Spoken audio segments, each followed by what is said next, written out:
Dr. Isaac Bogoch, who has been a real face of this pandemic in the city of Toronto, along with many other doctors, of course, but in the city with our Bell affiliate station, CP24, being a real source for news and information that people tend to go to every morning to find out what's coming. He has been someone that is, I guess, a trusted voice, Bob, for lack of a better term.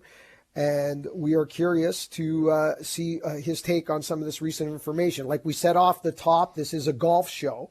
So we understand that golf is not the most important thing in the world. We understand that there's people have lost loved ones, and there are IC rooms overrun, and nurses that haven't had days off in months. We understand. We have perspective, but we need to ask the questions from a golf perspective. So welcoming to the program now and thanking him for taking the time, because I know he's got a lot of demands, a lot of work, and a lot of pressure, and I'm sure a ton of requests. Dr. Isaac Bogoch. Doctor, thanks so much for taking the time to do this with Bob and I and our golf audience this morning. Yeah, not a problem at all. Happy to chat. Doctor, I've just come right out of the gates with, I think, the question that is on most of our listeners' mind and most of the golfers in the province of Ontario. And I'll kind of go beyond golf and ask the question this way. Have you seen or are you aware of any data that points to outdoor, organized, regulated activities that have contributed to the spread of COVID-19 or have put people in an unnecessary, dangerous situation? So I answer the question this way. If we want to talk about it in the simplest form, I just say outdoor safe, indoor not safe. And we go from there. It's as simple as that. Like, what's driving this pandemic? It's indoor environments. Can you theoretically get this infection outdoors? Yeah, sure. It's just extremely, extremely rare. If you can't separate by 2 meters outdoors, put a mask on. It's as simple as that. And you know, I appreciate this is a golf show, but like it could be anything, tennis, playground, soccer, like whatever. It's just extremely rare to get this infection outdoors. It can happen. It's not 0%, but if you want to stop this, you want to stop this pandemic, go where the money is. It's indoors. It's indoors. I think a bit of a distraction thinking about outdoor environments. I mean, put on a mask if you can't separate by 2 meters. Otherwise, let's focus our attention where the problem actually lies. Doctor, what are the? I know you're an infectious diseases specialist, but what are the benefits from a mental standpoint of being able to do some kind of outdoor activity rather than being cooped up inside? Yeah, for starters, let's talk about a few things. One, there's and of course, mental health benefits, physical health benefits. You talk about playgrounds, for example. I know this is a golf show, but that's not only good for the kids, but it's also good for their parents.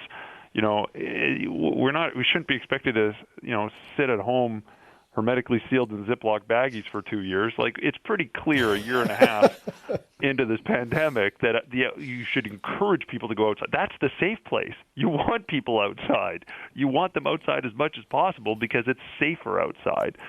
So anything we do to get people outdoors and actually move businesses outdoors, you talk about patios and stuff like that, it's just much safer.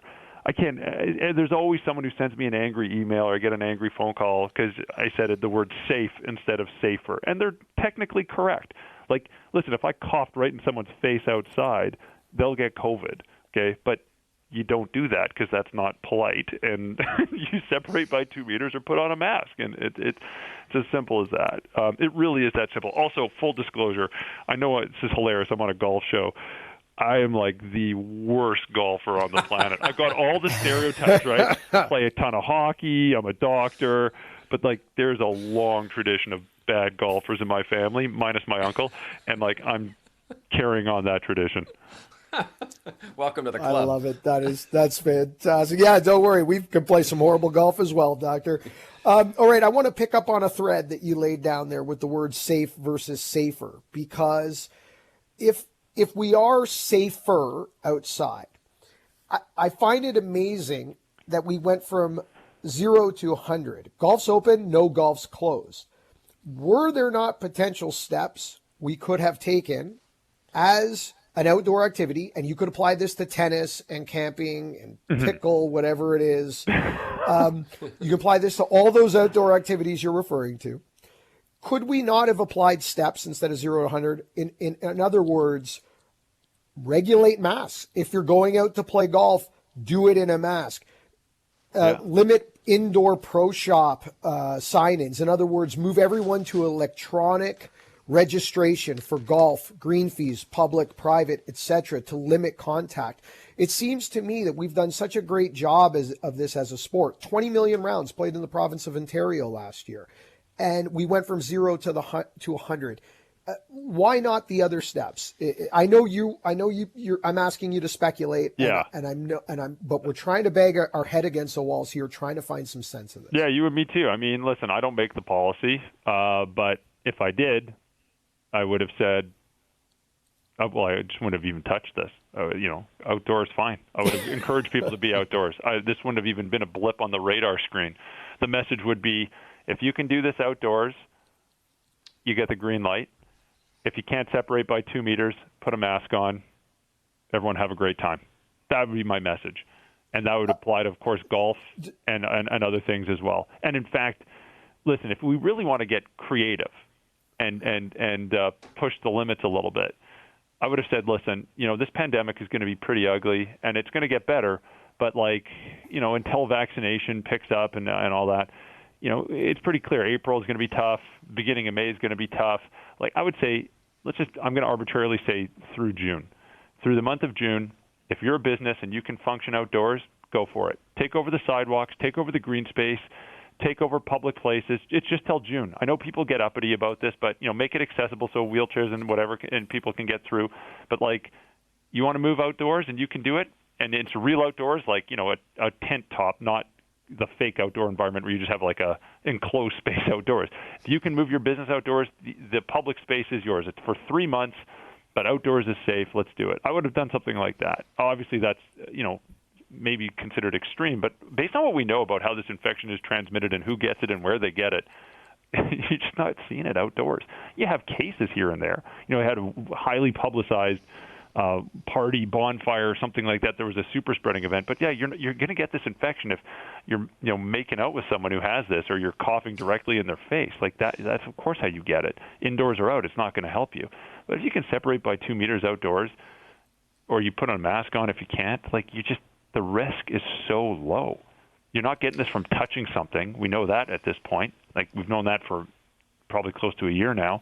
So come on, let's just be pragmatic. And I really think the approach should be not asking, how do we stop things? The questions we should be asking are, how can we do this safely?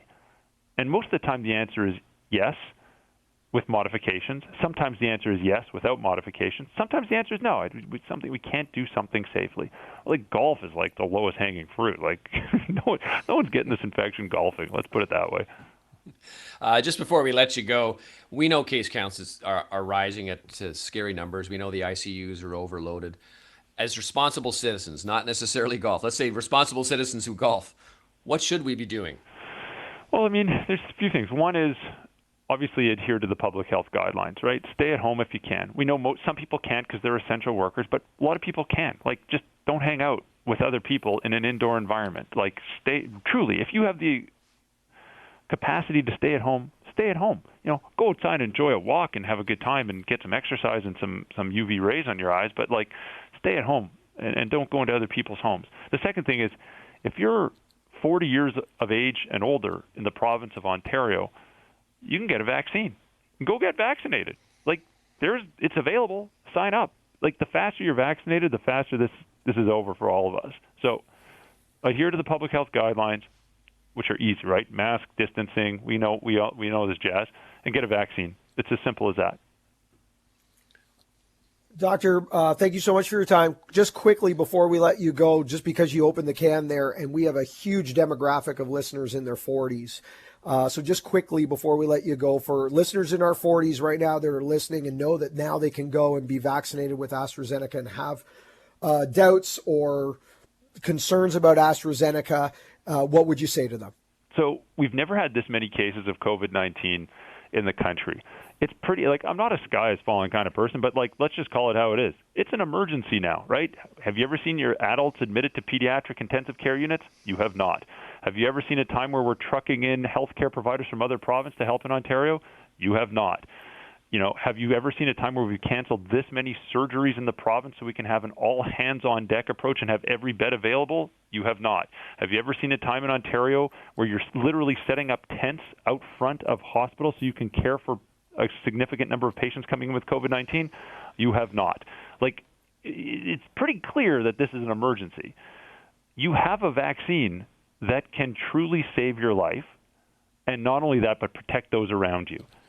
And it's available to you. Like, no-brainer. No-brainer. Get the vaccine. It's as simple as that.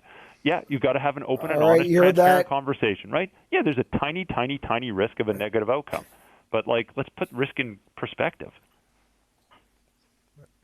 And I'm going to do the same for you. Get out there and get a golf lesson. And let's reverse this trend in your family of bad golf, okay? Can't wait. All right. Doctor, thanks so much for taking the time and speaking to our golf audience.